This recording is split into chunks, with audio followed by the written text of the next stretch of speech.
So in this video we're looking at another one of these, which is a really good quality dash cam, records excellent footage as you can see, and let's show you a little bit more about this great device.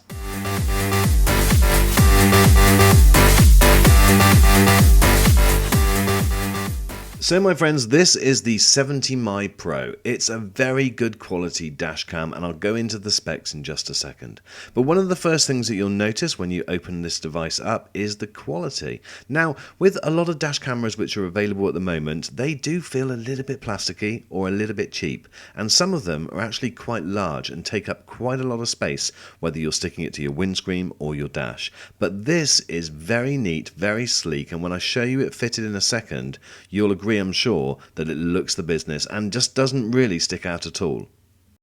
So on the device itself, you've got this slot where you attach it to the windscreen, the camera itself which will rotate, and buttons on the back which become self-explanatory when you turn the screen on. You've also got the charging USB point and also a slot for the micro SD card. So let's peel back the protective layer and you can reveal a 3-inch colour screen.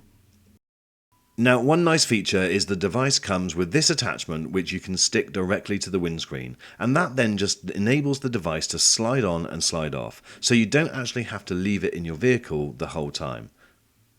Setting up the device is absolutely simple. It will give you a quick start guide within the packaging, but also when you turn the device on, it will give you steps to follow. The first one of these is to pop an SD card in, make sure it's in properly because it can be a little bit fiddly, so you might have to use your nail just to push it in and make sure it's flush, and then when you've done that it will automatically say that the card will need formatting. So go through the process of formatting, just click the red button on the screen, and the button underneath the red instruction is the one that corresponds with what you need to do.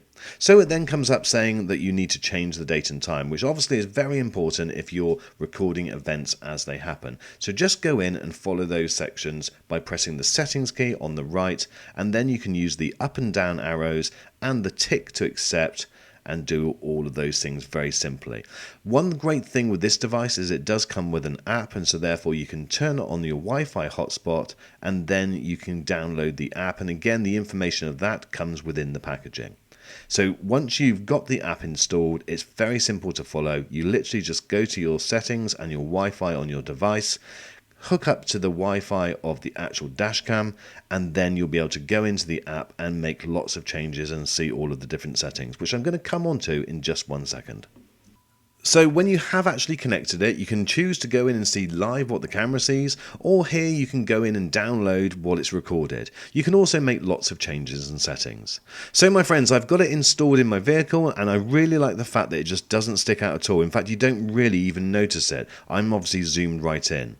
Now, all I did was run the wire around the top of the actual windscreen and round the side, and then plugged it into my cigarette lighter, and it was all ready to go. There is a little screen on the back which again isn't too bright, so it doesn't stick out, and it does go off after about 30 seconds anyway, but that can also be changed. So the dashcam has a Sony chip inside which gives you a really good level of recording. You can get up to 1944p, or if you wish you can have it in 1080p. So this is quite a clever device. It will automatically detect if you get hit and it will save it as a separate event. Now, another thing which is clever is if you're parked up, for instance, and then someone bumps into you, not only will it save it as a parking event, but when you turn the vehicle on, you'll get a notification coming through saying something happened while the car was being parked. Now, although this doesn't come with GPS built in, you do have the ability to attach a GPS module. This only costs around another $14 or so it's not a bank breaker, and that way you'll get things like lane departure warning and ADAS as well.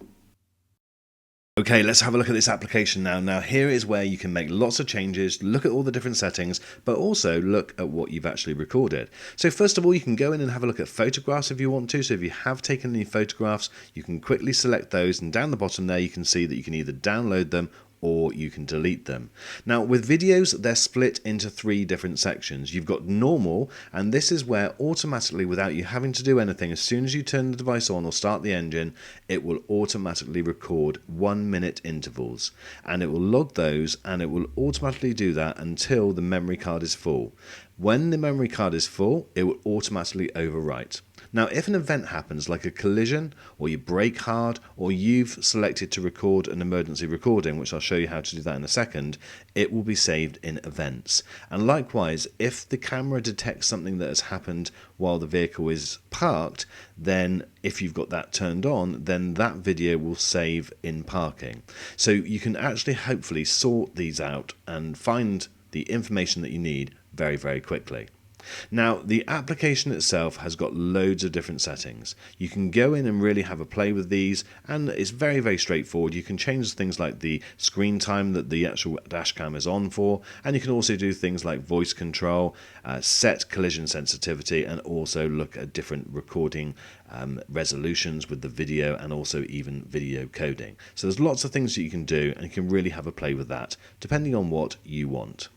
So in summary, guys, I really like this dash cam. I think it looks the business. It's unassuming when it's actually up, so you don't actually really notice it being there, and it does everything that you need it to do. So this retails at the moment for $52.99. I'll leave the link in the description so you can check it out for yourself. But thanks again as always for watching this video, and I'll see you on the next one.